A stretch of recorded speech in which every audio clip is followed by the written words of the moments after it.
Hello and welcome back to British QuadballUK 2023.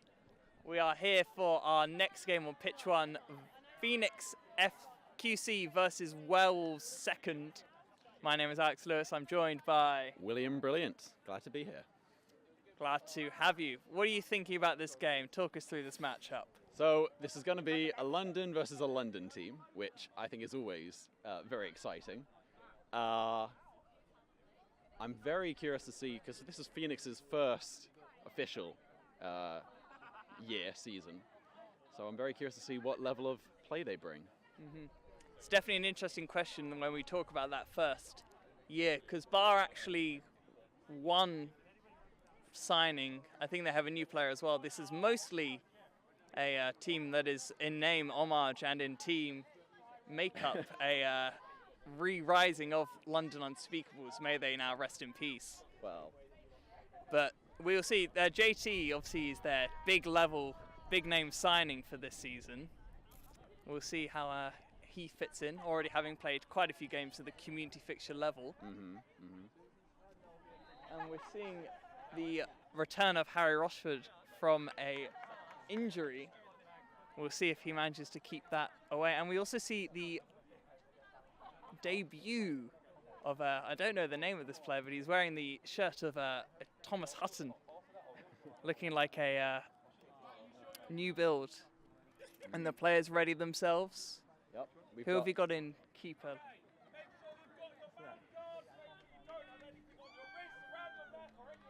Here's the ref calling for final preparations. And we have running for the quaffle, we've got JT versus Hawk. Yes. Who's that? And for the contested bludger, we have Phil of Werewolves and Kehua? Kevin. Kevin. Yeah, making his debut as beta. Okay. Or at least at this tournament. That should be a good matchup, that one. The refs discussing something at length with Werewolves second captain Callum Humphrey.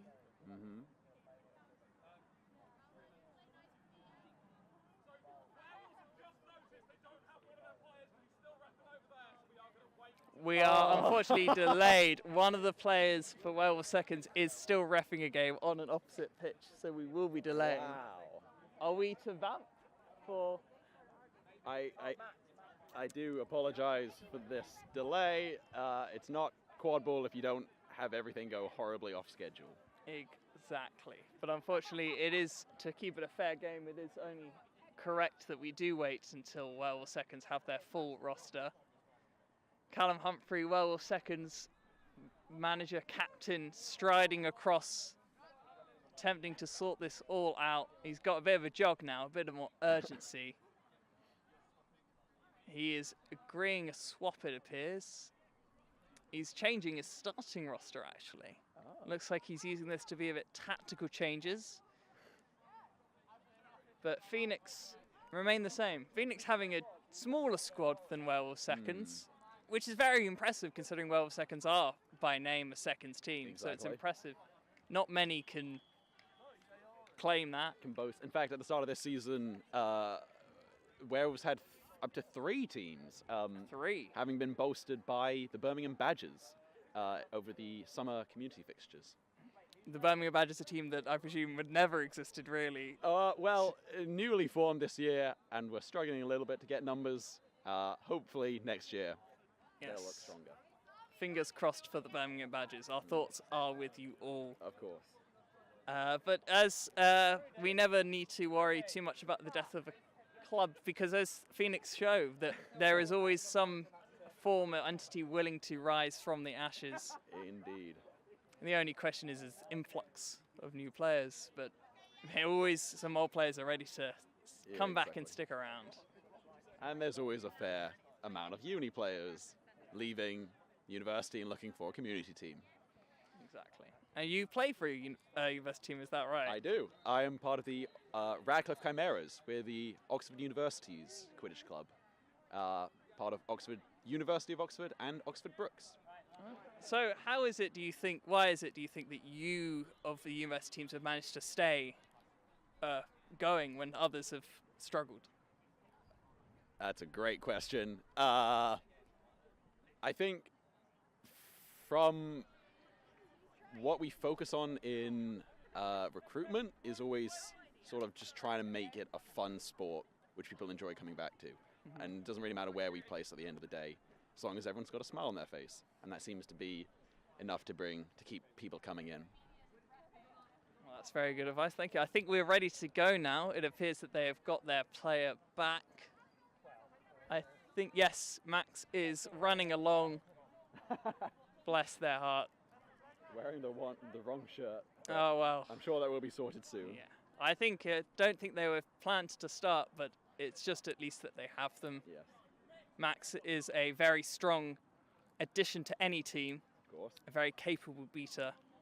A very solid head on the pitch as well. Very good at catching, I've noticed. Yes, that is... Max did start Unspeakables, and I'd say that a lot of Unspeakables beaters have that as a very strong skill. And we get ready to go. Oh, nearly through. And we're off. And JT gets to us to the quaffle as they deploy. But Phil Sam has one at the quaffle, but it's... And that is a goal by Raki. That was a rapid attack by Phoenix. Very strong work from Phoenix. A goal by JT passed over to Raki, who put it into the central hoop. That brings our score to 1-0 to Phoenix QC. However, dominance is with Werewolves seconds. Oh. So we can see some sort of vaguely 2-2 defense setting up from quite a compact Phoenix? one, I think, is what makes it more difficult. It's not so stretched out. Yes. But they've allowed them. And that is a goal! That was Matt of Werewolves standing in a very dangerous position and just waiting for the pass. A classic position, but you do have to question the I think when that moment of thinking it was all over, the Phoenix players maybe let their guard drop because they thought they could get the turnover, and that's what you get from always never giving up from the Werewolves seconds. That brings our scores level at 1-1. We got a napalm coming in. Oh, just gets through to Harry Rochford. It's the new player over the top. JT can collect. Coming around on the right, they've managed to... JT slowing it down using his mature, experienced head to calm it. There is no need to rush. Kevin is pushing forward, but is tackled. JT spins the hoop, but it's not called good. Just agonizingly close. And on the edge, ball passed over to Rochford. It was beat. There we go. And, it appears it was a boundary, actually. Just a foot must have strayed over the line. I gotta say, that's impressive work from the Werewolves beaters, who did not have control, got napalmed, and then, in a second attack, Phoenix tried to break through, and they kept very calm, and they kept watching Quaffle, and they were there to get the pass, or to beat the pass. Very much so. I think this is a game I can see the bludgers switching hands quite a bit. This seems like a very evenly matched bludger play. But we do have Paolo tries a catch but misses. But Petius passes, it's blocked. Phil is beat, and that's no bludgers. Harry running down the left. Oh, very nearly takes us out. Harry continuing his run. Is he going to put it in? Oh, and the tackle. Oh, but what a pass! Beautifully taking a very good tackle from the Werewolves keeper. Manages to put some pressure on Harry, but he does manage to get the pass to JT. Perfect positioning for JT. Very much aware of it. And good communication as well to let him know he was there. Absolutely. And they've kept dominance throughout it all. Yes. Kept control of the bludgers. And now Werewolves seconds advancing the ball. Raki pulling all her weight on there, and a beat on Phil Sam is out. That means there is no bludgers right now. Pressure put on the Quaffle. Collected up. It's a fast break now for Phoenix. Seeing the options. Continuing. Raki there. JT there. JT putting it in the middle hoop. And that is 3-1 to Phoenix. That was very good to a lot of support and slowing it down to make sure they didn't rush their decisions there. Absolutely.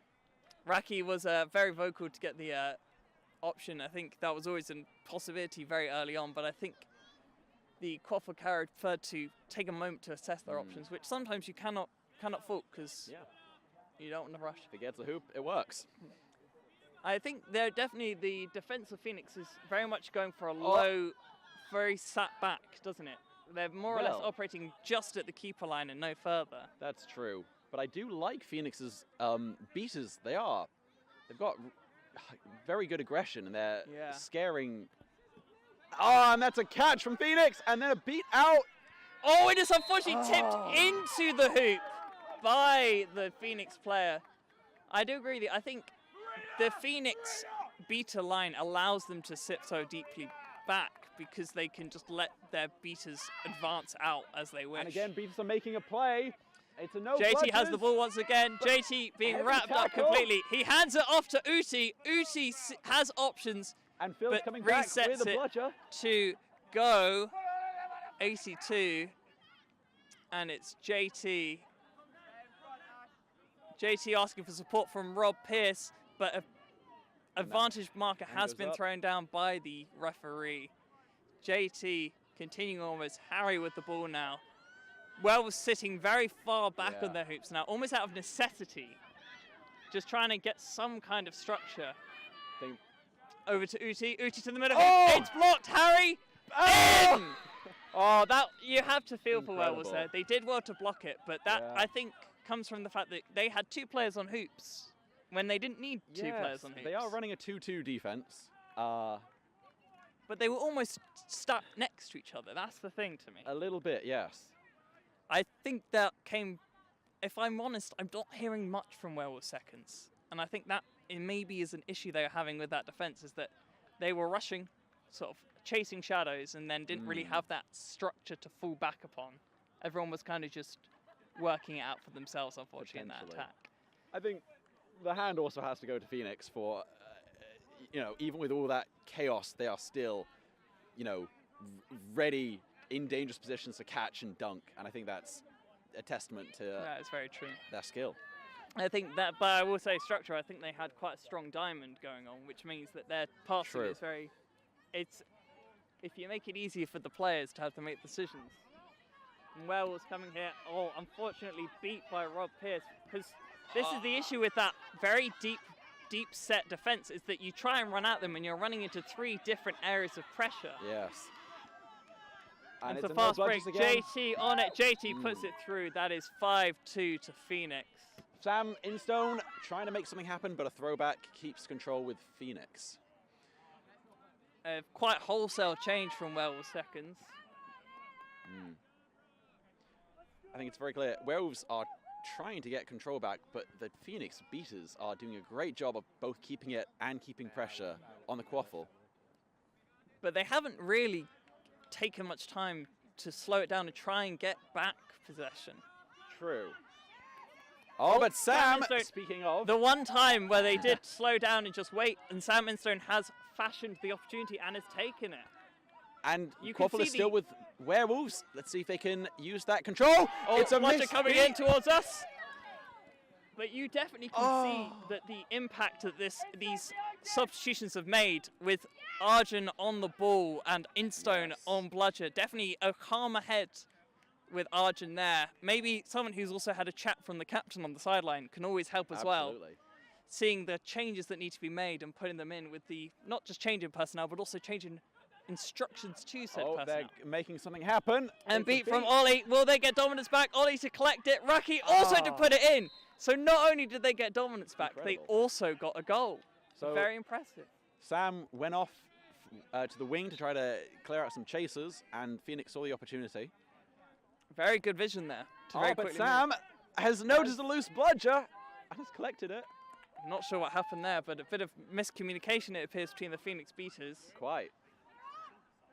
So good vision both times from the beaters respectively to seize on opportunities that you wouldn't normally expect. Oh, but ironically, bad vision from Sam to not see the beater coming in to take him. He still managed to throw back. And that's a shame. That was a no bludgers opportunity for Werewolves, and they just couldn't finish it. Phoenix have put on their big boy in Rudy. And Sam has once again managed to get control, at least. He's definitely doing the job he was put on the pitch for. Absolutely. But it looks like he might be coming off soon for Max Fremantle, which is not a bad replacement at all. Rudy squaring up, seeing Roger over on the right, but passes back to the safe reset of Raki, who's a very good set of hands. A lot of people think she's a good receiver, but she's also a good distributor. Just shy for Roger there. Oh. Except. Assistant referee Mikey Orridge has some words to say. Was this perhaps goaltending? Which is where a player other than the keeper puts their hand through the hoops. That is not allowed. And if it stops a goal, then the goal is counted. Very much could be. It could just be they think it went through. It was just on the edge, so... True. We don't have goal line technology yet here, but it could be. Next season. Next season, maybe. But that was a shot from the Phoenix Mexican Maestro. Goal is good. Goal by Roger, the Mexican Maestro for Phoenix.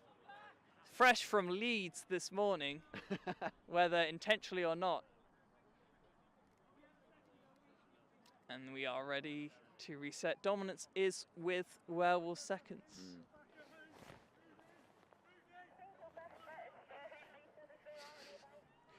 Just had to stop a spectator from wandering in front of the camera. You're welcome. And Sam is subbing. For Max Fremantle, the player that delayed the game to be back in. Let's see the impact they can make. Ball over to the back to Megan Golding. No options for them, though. Over to Arjun. Both former Unspeakables players, which is essentially what Phoenix FC is, QC is. And unfortunately just beat. Yes, number 27, Hank. Hawk. I think it says Hawk. Hawk even. Was in Hank great Hawk. position. Was in great position, but just fumbled in that moment. I almost think he jumped too high. If he'd just been level, he would have hit him in the chest, but he was almost having to collect it in his abdomen that time. Maybe he doesn't realize his height. And there he stands at the central hoop, using his height now well. Raki, absolutely sells her defense. What an incredible movement from Raki there. Sent her defender to the shops and popped it over to Roger. This is a great...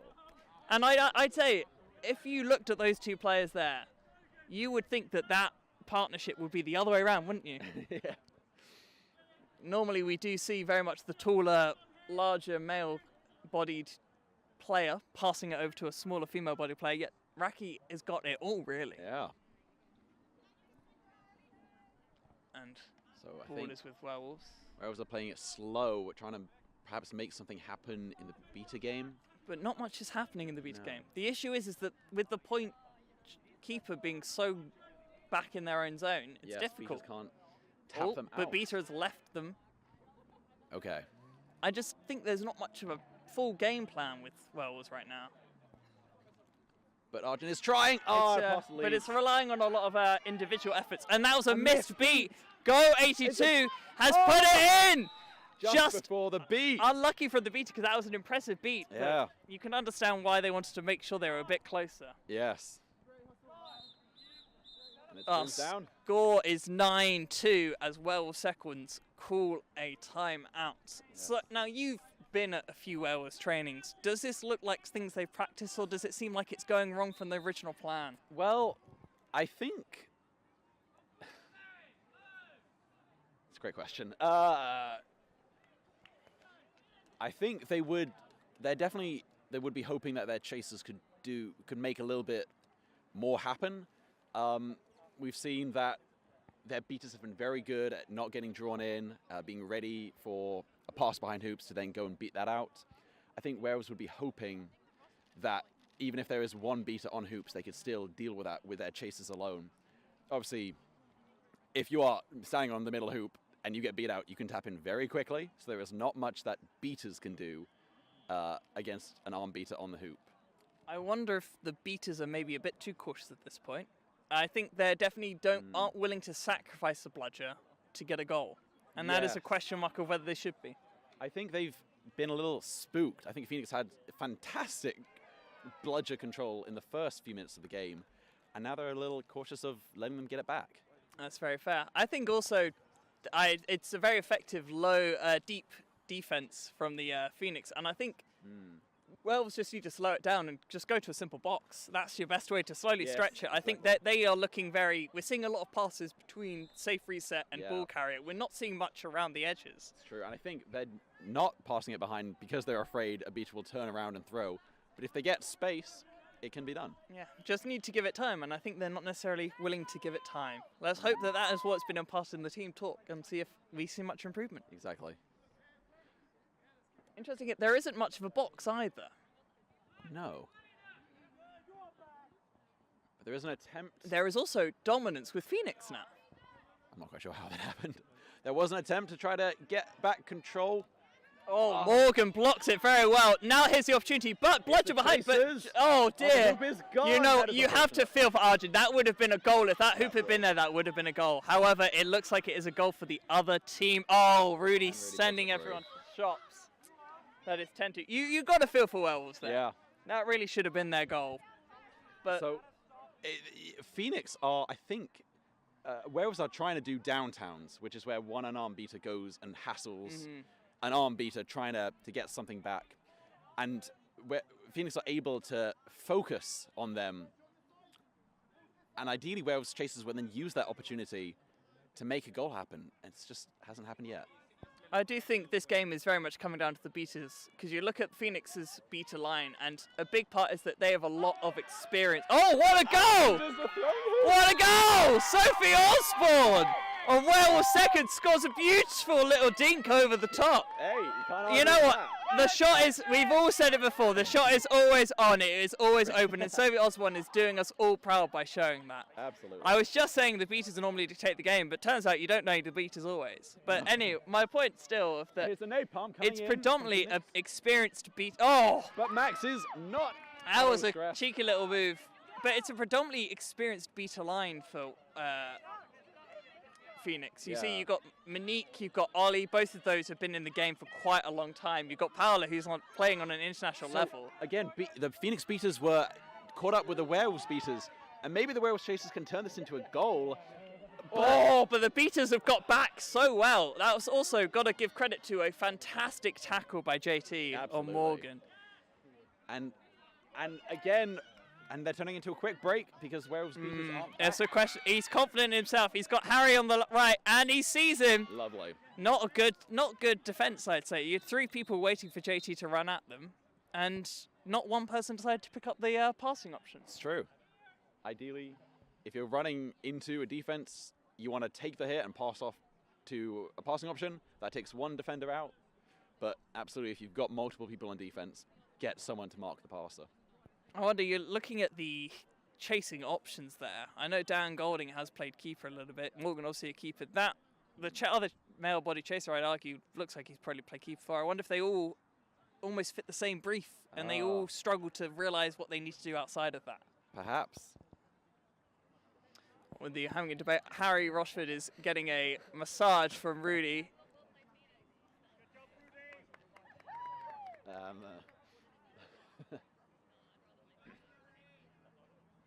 What I'd give to be Harry in that moment.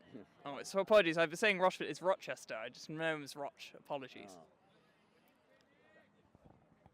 Nonetheless, he had a massage from Rudy. That is the important thing to update. Very. JT modelling his students, arm in the air, ready to talk to the referees.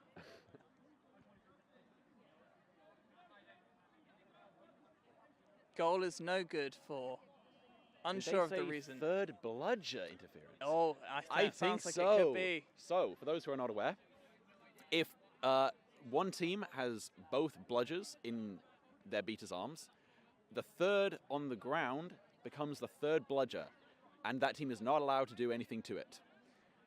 So, I'm guessing they just didn't realize, perhaps, and probably interfered with that third bludger on the ground, and that results in a double bludger and a quaffle turnover.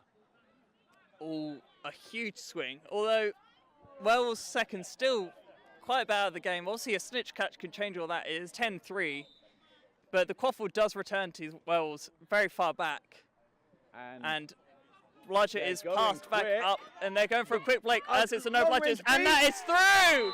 Beautiful work from Morgan, and the sportsmanship to make sure that Harry Roche is back up on his feet. Absolutely. As he runs back. You can't hate the guy. No, a good effort from the Phoenix beater to make that long-range beat.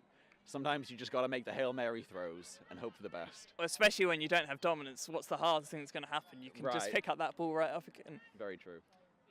And so we have the quaffle with Phoenix, dominance with Werewolves seconds. Setting up in a diamond structure, it appears, or maybe a bit of a 2-2. Looking more like a 2-2 now, actually, as they slowly moving around. Yeah. JT passing over the top and quick to Uti, who gets beat. That's the issue with doing those long balls over the top. Oh, this is going to be a questionable contact. I'm wondering about this contact. Got to be careful. He's okay. Didn't make any. Oh, he's given a bit of a warning about neck contact. Okay. But no card yet. And now the quaffle and dominance is with Werewolves seconds. They've got to make this count. It's 10-4. If they can get this one, it's very much within good range, and we haven't even got the snitch on pitch. We have seen the Werewolves come down from worse and use the snitch catch and then win a game. Exactly. And they are definitely the team with the most support on the sidelines as well, which will be a huge benefit. And it's over to number 25. He fumbles it. It hits every part of his body except his hands. So, yeah.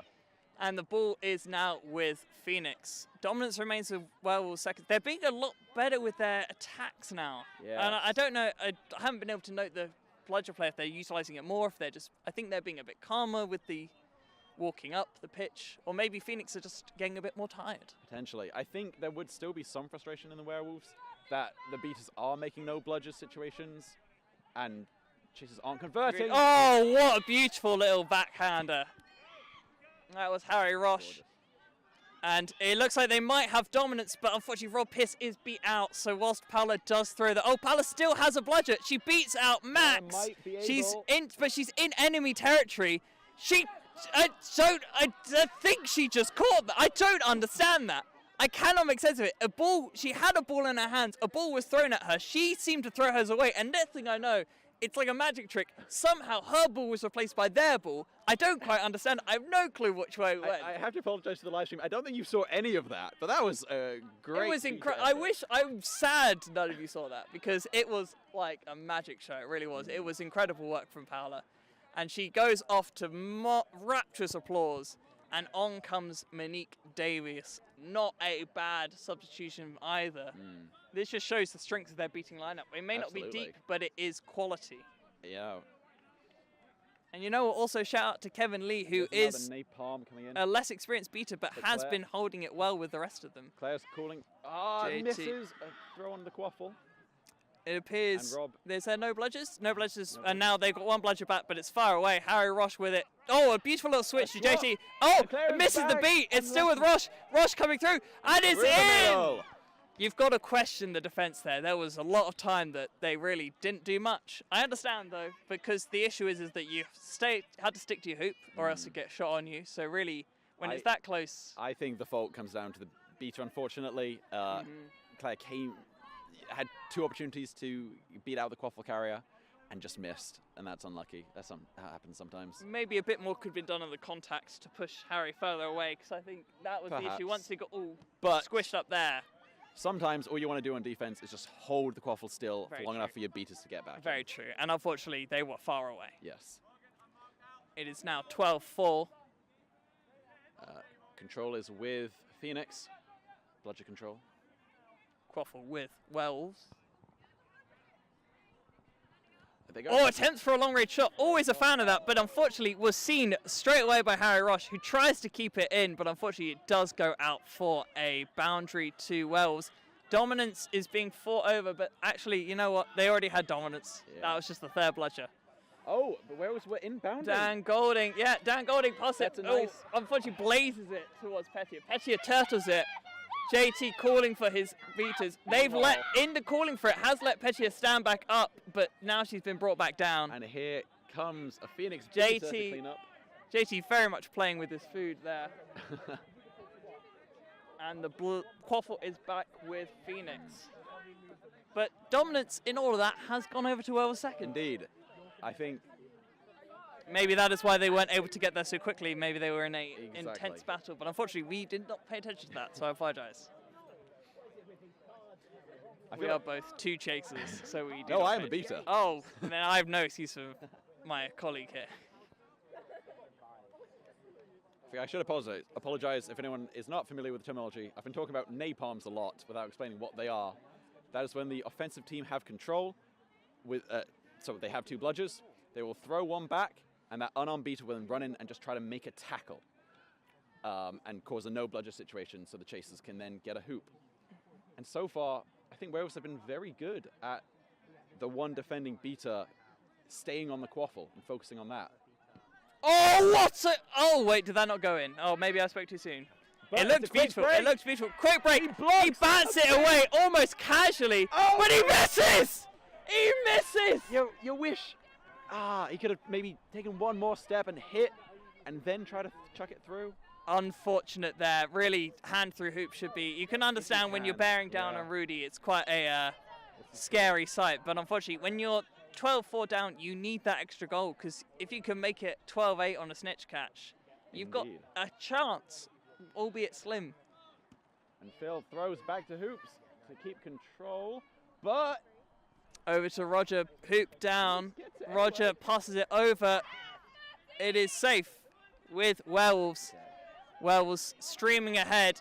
Matt streaming towards the hoop, but is not. But the keeper first to slow it down. Hawk there.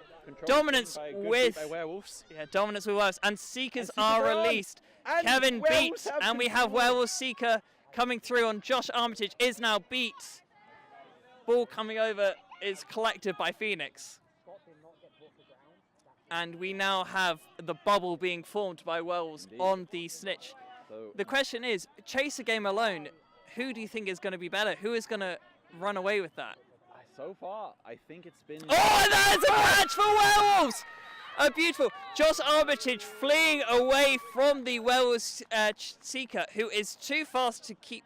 he is unable to keep him at good distance. Has to quickly pivot around, but as he's still just slightly turned away, the Werewolves Seeker engages. He barely has any time to put any resistance, and the snitch is caught. The score is currently 12-4.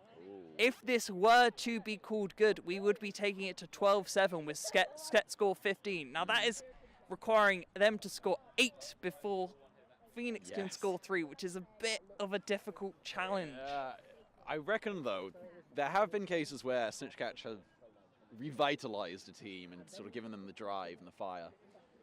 I feel like when the Snitch Catch was this quick into the snitch on pitch, that can almost be more difficult. If they at least had a few more goals in their momentum and then the snitch catch, that could be it. But they weren't really dominating or had got back into the game. No. And the issue for them is that really when we actually got down to the chasers and the beaters game, Werewolves were being second. Yes. The seconds were second. I think but if they'd had good. It is cool good. But I do feel like if they'd had just the chasers on pitch, they might have had a better chance of getting a few goals back before the snitch was Maybe, caught. but you've got to think from a Seeker's perspective. perspective. You can't wait. You can't wait anyway. It's a game of what ifs. Exactly. When you can't defensive seek, there's no way you can make any choice like that.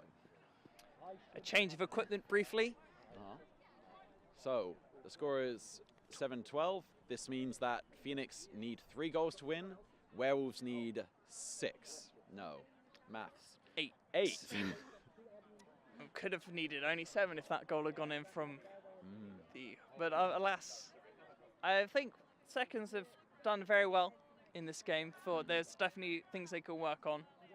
Phoenix have done very well considering their roster. I wonder if they'll be able to keep this momentum. So press is called. That's where the beaters are just running at the quaffle carrier. And this is a fast break. Here's the long range beat! Oh, misses! Oh, why would you shoot there? Man. He shot straight at the keeper. I mean, I don't know if it brushed just the fabric of the shirt, but it looked very close, that beat. Honestly, I think our camera might have had a better view of it. But perhaps he knew it wasn't coming and thought he had to get rid of it. Oh, it might have been one where they think they're on borrowed time because they think the call's already going against them and they just don't care as much. Like a player thinking they're offside and attempting to just try a long-range shot. But either way, the decision was incredibly questionable. Matt should have either taken a hit or tried to step around the keeper. and And make a shot. once again, it feels like we said this quite a few times. Can't blame him for being worried about facing up against Rudy, but True. still. Made it look simple. Very great goal from Harry Roche. Been a very strong player for the team. Good receiver and good driver. He's been given a full all-round package.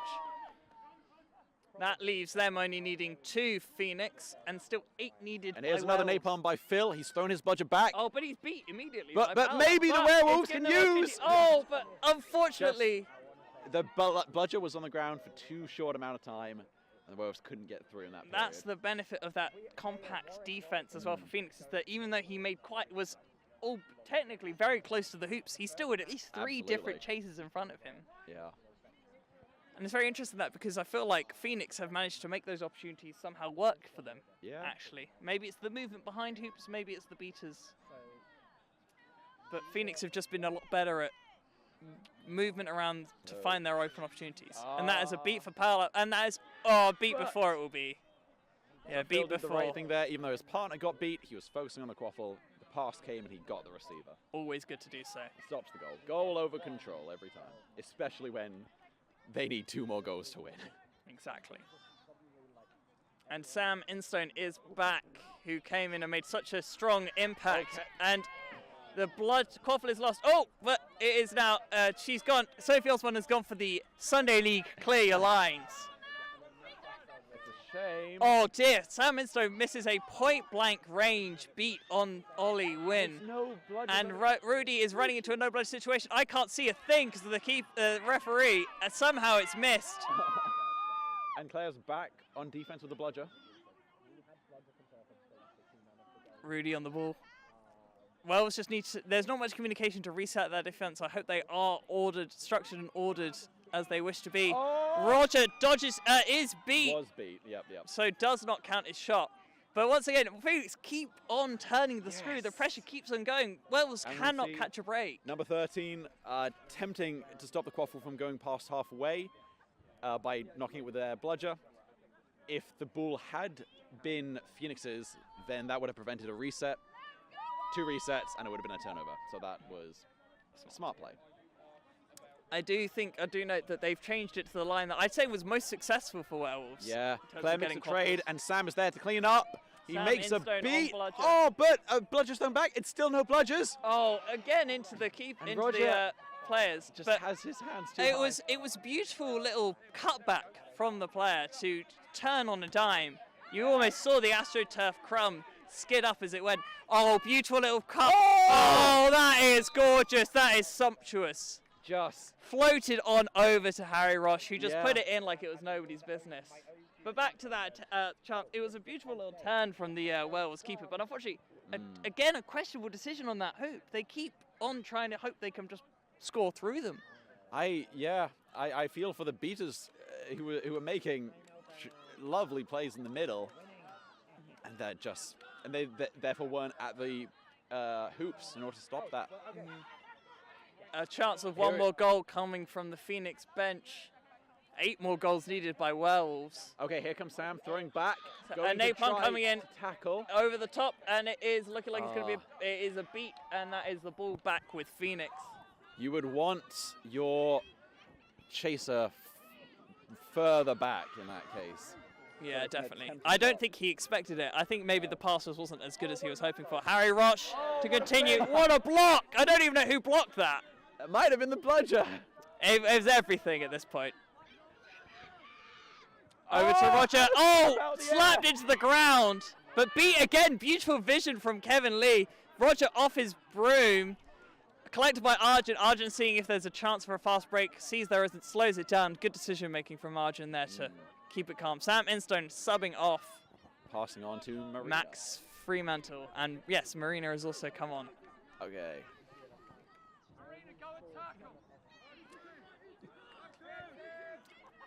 Uti beat.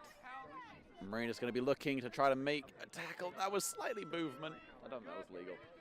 And simply blocked by Harry Roche. Yep. It's just, the spacing, I think, of that box has not been good from Werewolves. No. It's just been always, I don't know if maybe, credit also to Phoenix maybe for their positioning. Phoenix is trying to make something happen. Over to Uti. Uti collecting it. Back. Over to JT. JT turning Arjun. Back to Harry Roche. Harry Roche. No Can he bludgers. continue? And it's in! Harry, the bludger rush, hit the sealing. middle hoop. Harry Roche sealing a very good performance for himself, I'd say. A very strong individual performance from him. And a very good team performance from Phoenix. Yeah, Max attempted to make a long-range beat, and it hit the middle hoop. That is gutting. But I think ultimately, I don't think it would have changed much. I think that goal for Phoenix would have come either way. It was all against them. But score ends 15-7 star to Phoenix QC against Werewolves Seconds. That means that Werewolves Seconds will be for the playoffs this afternoon, I think. And Phoenix go straight through. They finish for the day with 2 for 2. Looking at making a good run. What do you think their chances are of making it to a medal position? Well, seeing them on pitch, I think their beaters are fantastic. You know, able to make these long-range beats, putting pressure on, attempting to catch. And I think the other thing they're great at is throwing back to hoops. And I think actually... Very true. That's something a few Werewolves beaters weren't doing. They were getting beat and just dropping their bludger. Whereas you wish, you know, even mid-beat, they could sort of toss it behind, tap back in and pick it up.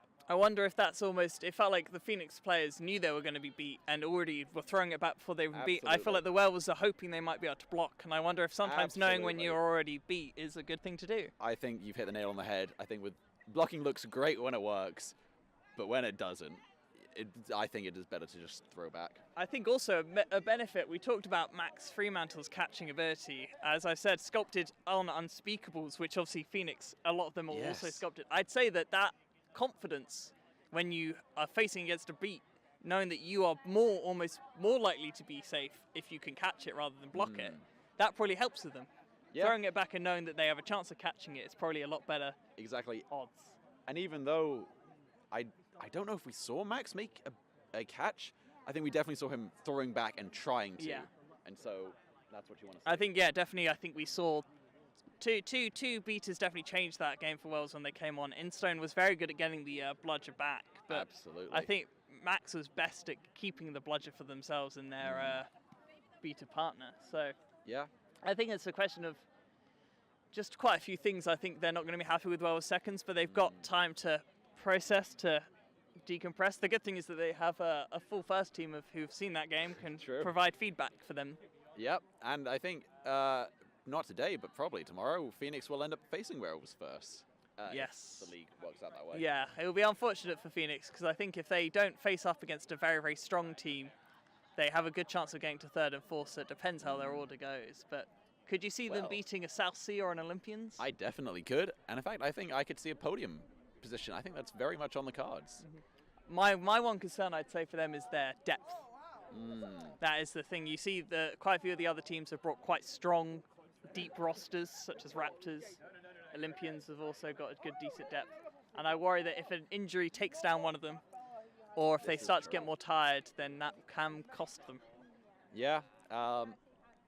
But where they do have the numbers, it is in pure experience. You've got to look at that team and you've got to go that these are players who've been playing for many, many years, been playing together for many years as well, which is a big, big plus.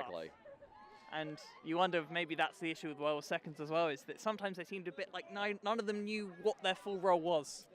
Perhaps. I think they're definitely going to want to have a chat about their offenses and making that wider square.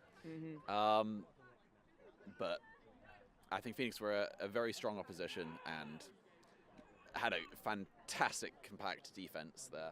Yeah, cool. So that's been all from us. I've been William Brilliant. You have been, and I've been Alex Lewis. Thank you very much. Thank you for watching. Bye.